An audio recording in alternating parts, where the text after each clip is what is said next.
la jerarquía de las normas jurídicas y la Constitución. Este tema, pues, lo vamos a dividir en dos partes.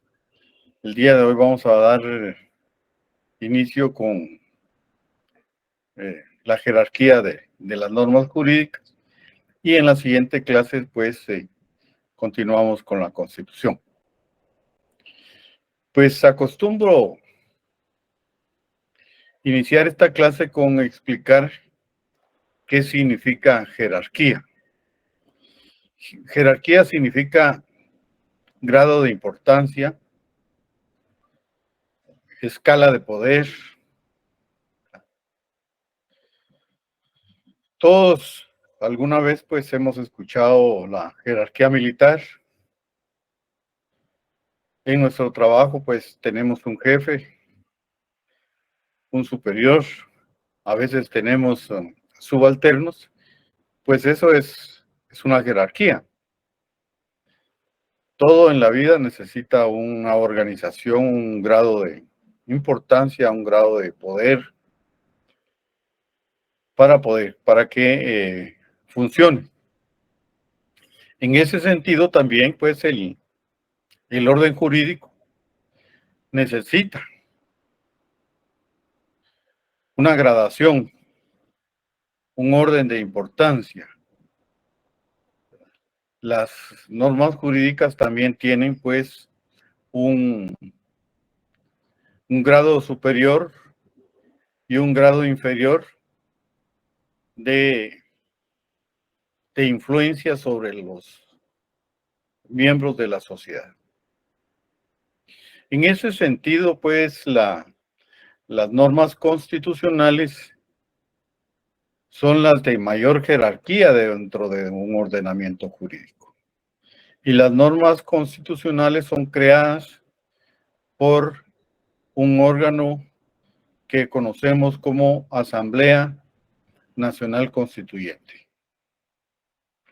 La Asamblea Nacional Constituyente es un ente que es creado exclusivamente para formular y sancionar las leyes de carácter constitucional. Y una vez cumplido su objetivo, su misión, pues ésta se disuelve. No es como el Congreso de la República, que es un órgano permanente, es un órgano ordinario de creación de la ley. La Asamblea Nacional Constituyente es un órgano extraordinario y temporal de creación de la ley. Repitiendo, pues, la Asamblea Nacional Constituyente es un órgano extraordinario y temporal de creación de la ley. Y una vez concluido el objetivo para el que fue creada la Asamblea Nacional Constituyente, esta se disuelve y es electa popularmente, pues, por planillas propuestas por los diferentes partidos políticos. Al igual que como eligen los miembros del Congreso de la República. En Guatemala, por su jerarquía, por su creación, tenemos 5 leyes de carácter constitucional. La primera de ellas, lógicamente, es la Constitución Política de la República, que todos sabemos de su existencia. La Constitución Política de la República. Luego tenemos la Ley de Orden Público, la Ley Electoral y de Partidos Políticos, la Ley de Emisión del Pensamiento y la Ley de Amparo, Exhibición Personal y de Constitucionalidad. Entonces son 5 leyes, 5 normas, las que tienen ese rango, las que tienen esa jerarquía superior en Guatemala, ese rango de carácter constitucional. La propia Constitución Política de la República, la Ley de Orden Público, la ley de emisión del pensamiento, la ley electoral y de partidos políticos, la ley de amparo, exhibición personal y de constitucionalidad, y la ley de emisión del pensamiento. Esas son las 5 leyes de carácter constitucional. ¿Por qué? Porque fueron creadas por la Asamblea Nacional Constituyente, cuyos caracteres son su temporalidad y que es el órgano extraordinario de creación de la ley. Pues en las normas constitucionales se encuentran los principios de todo el ordenamiento jurídico. En la Constitución Política de la República nosotros encontramos principios del derecho del trabajo, principios de la educación superior, o sea, la Universidad de San Carlos de Guatemala, artículo 82 de la Constitución Política. Principios de la seguridad social, en el Instituto Guatemalteco de Seguridad Social. Principios de seguridad pública. Pues ahí encontramos todos los principios, pero son solo eso, principios. En cuanto al derecho, pues podemos hablar de la irrenunciabilidad de los derechos del trabajo.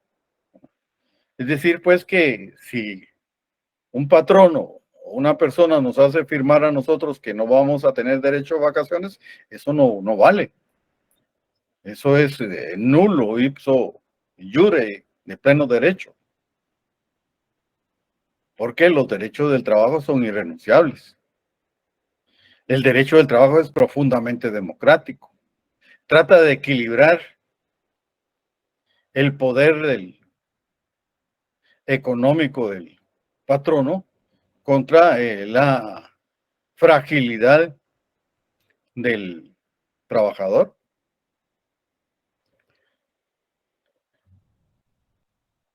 Pero, insisto, son solo principios. Hay leyes que van a desarrollar esos principios y esas leyes las elabora el Congreso de la República. El Congreso de la República, les mencionaba, que es el órgano permanente. Ese sí, siempre lo vamos a encontrar ahí en la 9ª Avenida, el Congreso de la República. Es el órgano permanente y ordinario de creación de la ley.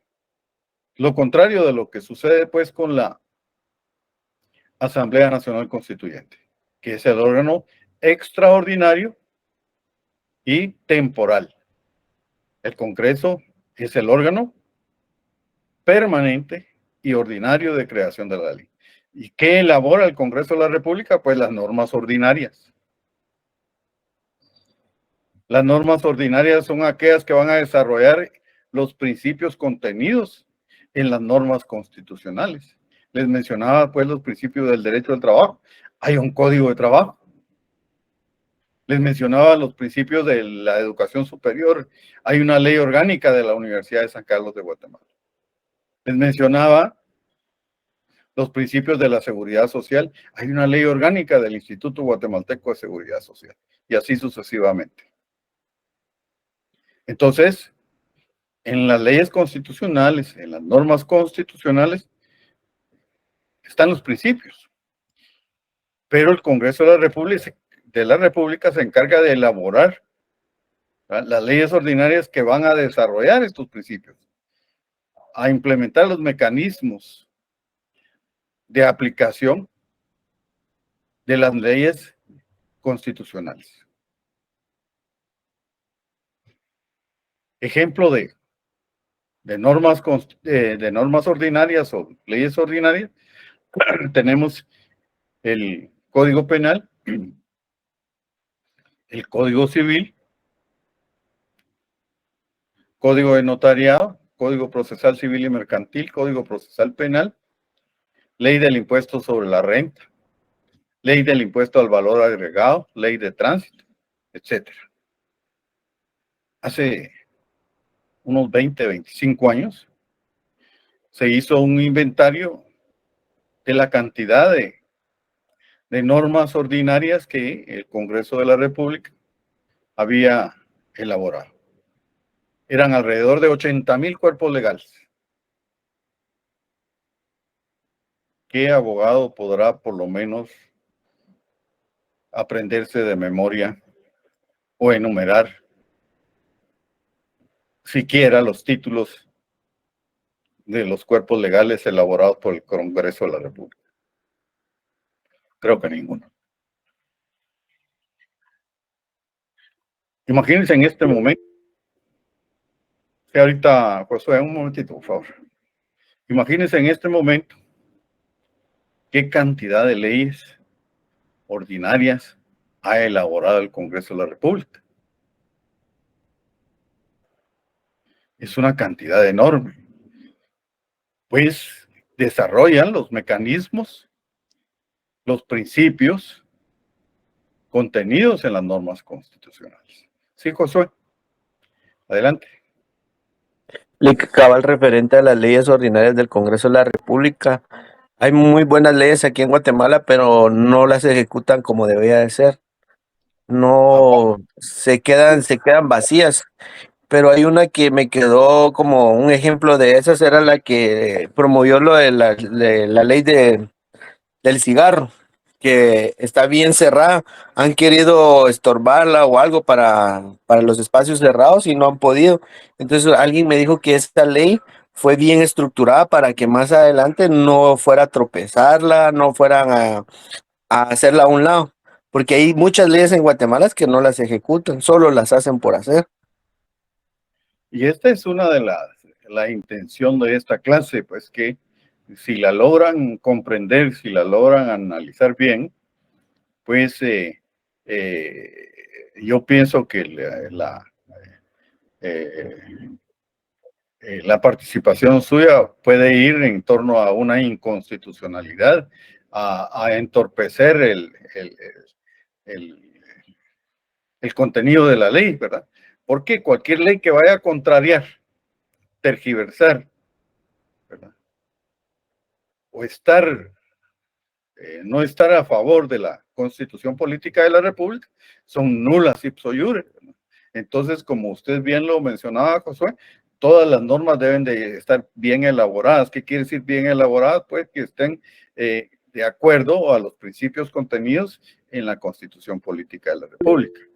Pero en Guatemala, ahorita Fernando, pero Guatemala tiene el problema también de la sobrelegislación. Ese es otro problema, que para todo es leyes, ¿verdad? Que creemos que hasta los problemas económicos los vamos o los educativos, los vamos a solucionar con leyes. Entonces, existe en el Congreso de la República una comisión de deslegislación, imagínense ustedes. Sí, perdón, Fernando, sí.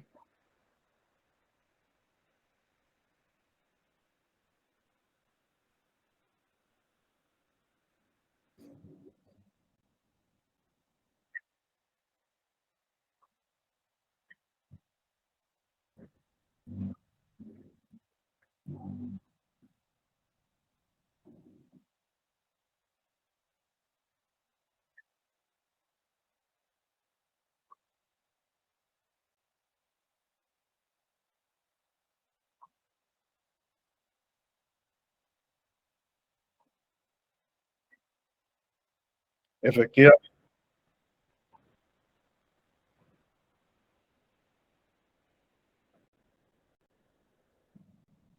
sí. Aunque hay mecanismos, pues, legales para poder impugnar esto, pero que se cumplan las leyes, pues es muy difícil, ¿verdad?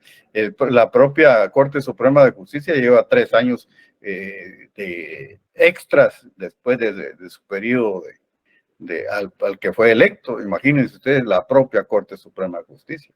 ¿Qué puede suceder eh, a- con tribunales de monarquía, ¿verdad? Entonces, es un problema el subdesarrollo jurídico en Guatemala. Totalmente de acuerdo, pero nosotros tenemos que tratar de, me mencionaba un compañero ya hace mucho tiempo, mire, Lick, ¿para qué estudiar tanto el derecho si después en los tribunales lo vamos a solucionar con dinero, con influencia? Pero nosotros no es a eso lo que venimos, les digo. Nosotros venimos a estudiar el deber ser, la ciencia jurídica, ¿verdad? Entonces tenemos que luchar por el derecho. Sí, Josué. Perdón, quiero seguir aportando, así como el ejemplo que usted acaba de dar. Muchos apelan al soborno, apelan a otras cosas, a la influencia, al tráfico de influencias, pero es por la misma manera que no saben ejecutar la ley. La forma de que se crea una ley no es la misma forma como se ejecuta. Entonces, a muchos las crean y las personas que crean las leyes, lamentablemente en el organismo legislativo que tenemos, no son personas doctas, son personas que tienen lo básico.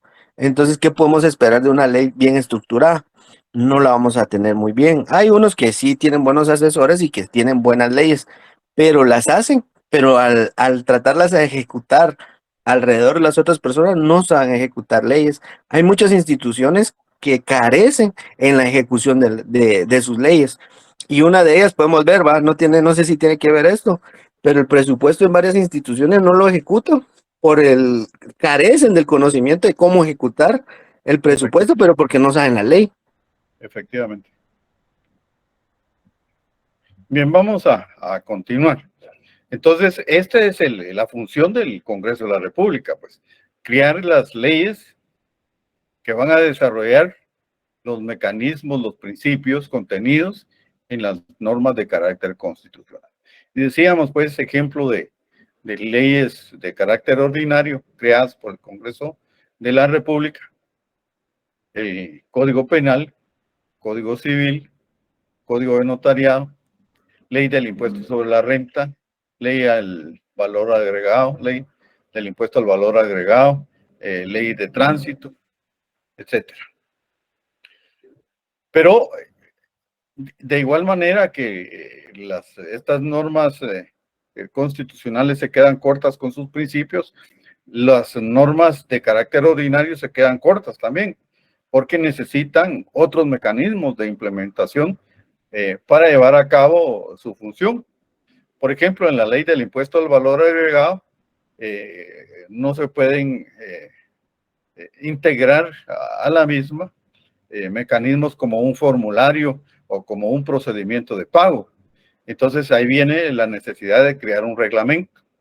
De igual manera en las otras leyes, verán el impuesto sobre la renta, en la ley de tránsito, cómo imponer una remisión, por ejemplo, cómo pagar una remisión, cuáles son los tipos de infracciones. Ahí están contenidos en el reglamento de la ley de tránsito. Entonces, esta es la función de los reglamentos y son creadas fundamentalmente por los tres organismos de Estado: ejecutivo, legislativo y judicial. Ejecutivo, legislativo y judicial. No obstante, pues hay una cantidad enorme de instituciones en el Estado que tienen esa potestad de crear reglamentos. El que más reglamentos pues crea es el propio ejecutivo, ¿verdad? Por la cantidad enorme de instituciones que tiene y es el encargado de administrar la cosa pública. De esa cuenta, pues, que el Ejecutivo tiene una cantidad enorme de reglamentos, pero hasta el mismo Legislativo, el Congreso de la República, crea reglamentos, cuya función principal, pues, es la creación de normas ordinarias. El mismo organismo judicial crea reglamentos, ¿verdad? Cuya función principal es, pues, la de la aplicación y administración de la justicia. Entonces, pues, los reglamentos van a desarrollar aún más todavía esos mecanismos de aplicación de las leyes ordinarias. Y por último, allá en la base de la pirámide de Kelsen, como es conocida, están las soldaditas, llamo yo, ¿verdad? Cuidado con esa palabra, porque es solo para que, como metáfora, como ilustración, ¿verdad? que tienen la menor jerarquía, que son las normas individualizadas. Cuando un policía municipal de tránsito le impone una remisión a Julio Pérez por haberse pasado el semáforo rojo, o Juan García con Carlos González efectúan un contrato de arrendamiento, o Carlos Pérez hace su testamento, nombra a sus hijos herederos para después de su fallecimiento, ¿verdad? Entonces son normas con nombres y apellidos. Pero vean ustedes cómo todo este andamiaje jerárquico, desde las constitucionales, ordinarias, reglamentarias e individualizadas, tienen una relación. Y una sola no puede contrariar a la otra. Ni las individualizadas pueden contrariar a todas las reglamentarias, ordinarias o constitucionales, ni las ordinarias a las constitucionales. De ahí pues la importancia de lo que decía Josué, que las normas tienen que estar bien elaboradas y los estudiantes de derecho tienen que tener bien la conciencia de esta jerarquía, de este orden, de esta coherencia del sistema normativo. Yo les aconsejo siempre a mis estudiantes, también como tip mnemotécnico, que es mucho más fácil aprenderse la jerarquía normativa con la palabra CORI, de Corina, constitucionales, ordinarias, reglamentarias e individualizadas. Así con CORI nunca se nos van a olvidar, ¿verdad? Constitucionales, ordinarias, reglamentarias e individuales. Pues ya recapitulando el tema,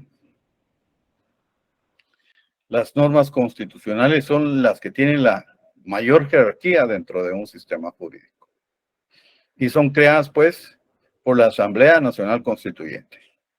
En Guatemala, aparte de la Constitución Política de la República, está la Ley Electoral y de Partidos Políticos, la Ley de Amparo, Exhibición Personal y de Constitucionalidad, la Ley de Emisión de Pensamiento y me falta una. ¿Quién me ayuda? Ley de orden público.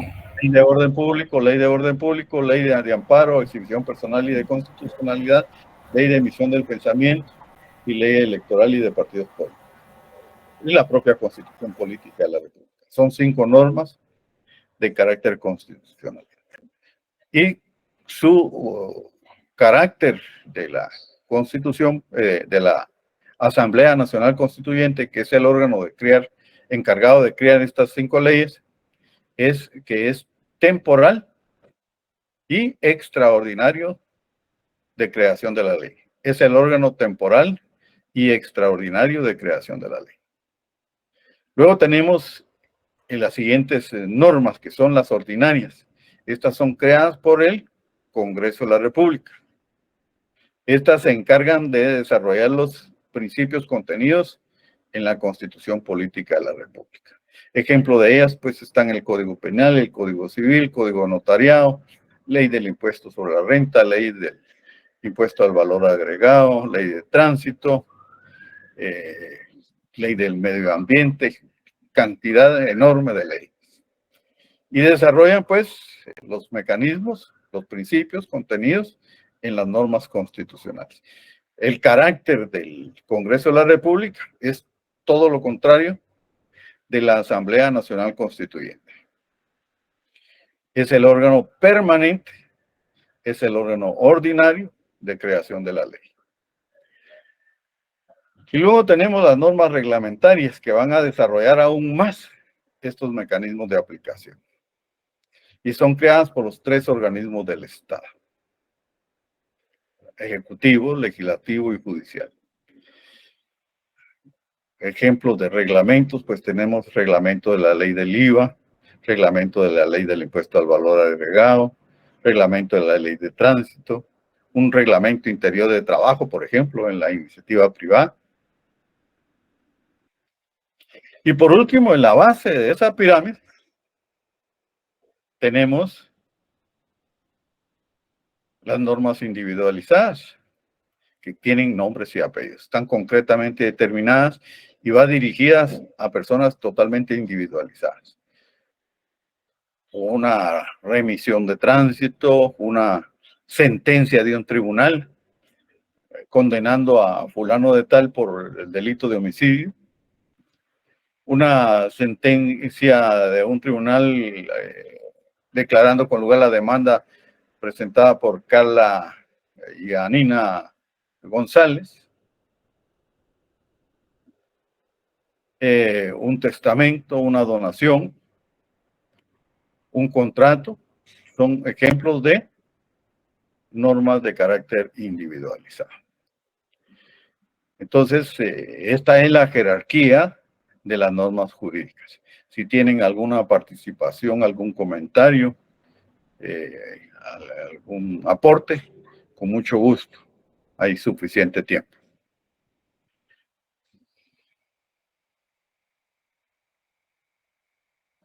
Lick, una duda. Sí. Viste que yo tuve un pequeño como percance con unos familiares. Él tuvo un accidente, pero él estuvo involucrado en el segundo grado, que el accidente no fue él, pero a él lo tomaron como homicidio porque la persona que causó el accidente huyó. Pero él, como fue de segundo grado, digamos, a él lo acusan del homicidio. Segundo grado. En que, digamos, él fue el segundo accidentado, no el primero. No le comprendo mucho. ¿Me podría explicar otro poquito más? Digamos, la persona que chocó a la persona que falleció, chocó a dos personas más. Y en esas dos personas más está involucrado mi tío. Pero a él lo acusan de homicidio. Pero él no tuvo. Ahí no hay ninguna responsabilidad para él. La persona que provocó el accidente, pues esa fue la responsable.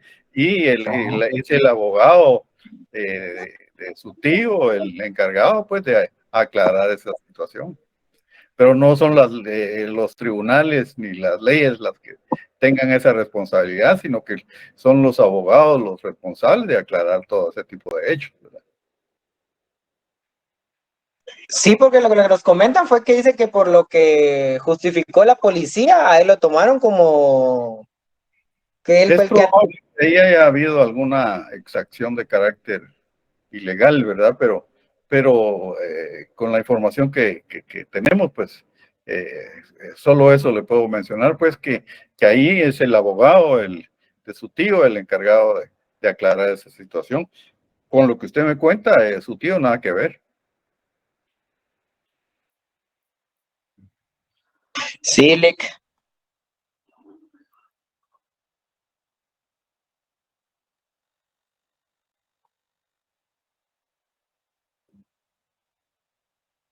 Es una serie de situaciones.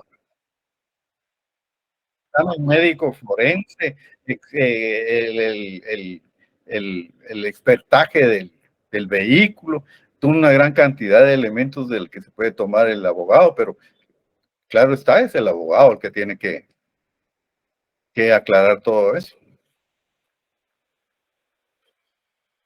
Entonces, Lick, el abogado es el malo por no saber ejecutar lo que está haciendo. En todo caso, supongamos, ¿verdad? Porque eso es lo que está diciendo José, ¿verdad? Pero uno nunca sabe exactamente. A lo que puedo opinar, a lo que yo veo, lo que él está diciendo, yo creo que lo más aconsejable es la policía no es el ente, como decir, que el juez, ellos están dando su opinión, pero ¿qué garantiza que lo que ellos dicen sea cierto? Eso solo es una opinión, o como cuando dicen, el Ministerio Público lo citó y todos están con miedo. El Ministerio Público solo lo está citando para aclarar, no está condenando porque no es el ente condenador, pero muchas veces por el paradigma que tenemos de no conocer, nos amedrentamos. No sé si estoy correcto. Efectivamente, estamos en lo correcto. Estamos en lo correcto, pero uno,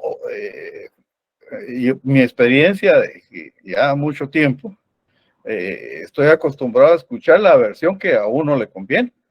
Uno siempre va a decir lo que le conviene. Entonces tiene que escuchar como abogado las dos versiones o como juez, ¿verdad?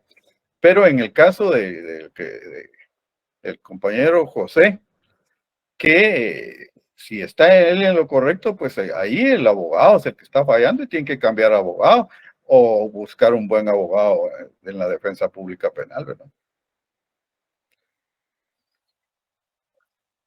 Sí, exacto, porque como la persona que comentó el accidente huyó y como él fue que uno de los involucrados, a él lo están tomando como el que tomó el delito contra la vida de la persona, ¿verdad? Así es. Y como son ahora son dos muertes, ahora le están acusando dos muertes, ¿verdad? Sí, pero me resulta un poco sospechoso también.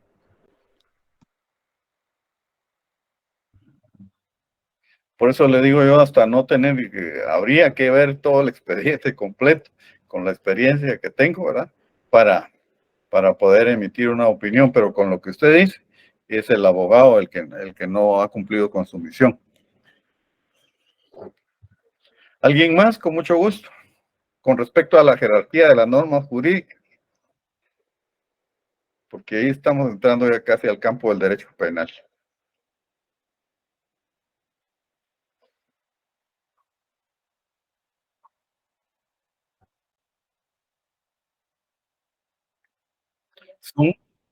Es el, gracias por el aporte. No lo mencioné, que estos pues solo pueden reformarse por la propia Asamblea Nacional Constituyente y el Congreso de la República, ningún otro órgano más. Y la Constitución, pues vamos a ver más adelante, que tiene una parte rígida y una parte flexible. Hay una parte que no de ninguna manera se puede reformar. Entonces, pues las normas constitucionales solo pueden ser reformadas por la Asamblea Nacional Constituyente o en algunos de los casos por el propio Congreso de la República con mayoría calificada. Gracias por el aporte.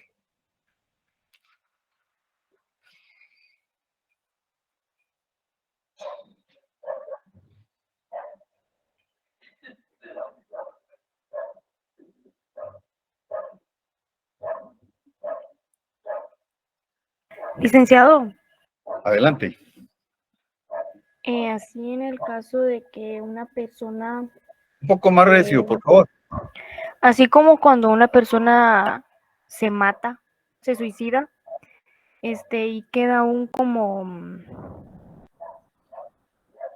¿cómo se le dice cuando queda, él guarda dinero para su familia?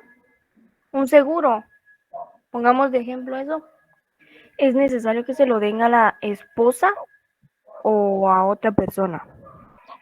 Y es de acuerdo a la persona que él haya asegurado, tiene que cumplir con la voluntad de él, ¿verdad? Porque si uno fue cuando asegura, toma un seguro, inmediatamente pues le dicen a quién está asegurando uno, ¿verdad? Esa es la función del seguro. ¿Y si fue a sus hijos? Pues ¿Y a a la los hijos, esposa no le dejó nada? pues es a los hijos, hay que cumplir con la voluntad de la persona. Tal vez Natalie no se ha expresado, lo que se refiere es de que como los hijos no tienen la edad cumplida para poder tener todo el... Esa es otra cosa. Eso estoy interpretando, es lo que ya está diciendo. Esa es otra cosa, eso es otra cosa, ¿verdad? Pero el dinero sí, lo puede administrar la mamá, pero siempre va a ser exclusivo de los hijos. Inclusive si quieren comprar algo para los hijos, tienen que solicitar autorización judicial.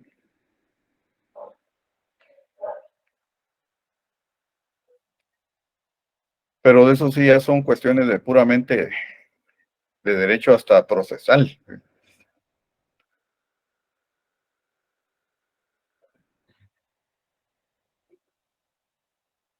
Bien, entonces considero que en cuanto a la jerarquía normativa hemos desarrollado el tema y no sé si hay alguna duda, todavía pregunto si en cuanto a la jerarquía normativa, ¿hay alguna duda?